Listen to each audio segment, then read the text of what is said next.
ગાયો અમારો ધંધો નહીં, અમારો ધર્મ છે એવું કહેનારા લાલભાઈ કઠવાડા તારીખ 20, 21, 22 ના રોજ ગૌ મહાકુંભ યોજી રહ્યા છે, જેમનો મહાહેતુ એ જ છે કે આજની જનરેશન ગૌ માતાને ઓળખે, જાણે અને એ તરફ વળે. એટલા માટે લાલભાઈ કરોડોના ખર્ચે ગૌ મહાકુંભ યોજી રહ્યા છે. ત્યાં તમને દુધાળી, રૂપાળી જેવી અનેક ગાયો અને સારા સારા નંદી પણ જોવા મળશે. એમાં જો તમને કોમ્પિટિશનમાં ભાગ લેવો હોય તો સ્ક્રીન ઉપર નંબર આપેલો છે, તો વહેલા તકે રજીસ્ટર કરાવી લેજો.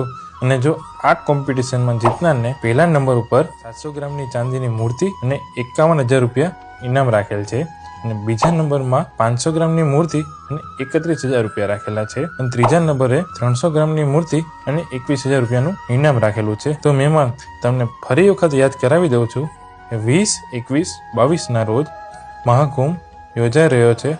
હું તો આવવાનો છું, પણ તમે આવવાનું ભૂલતા નહીં મહેમાન.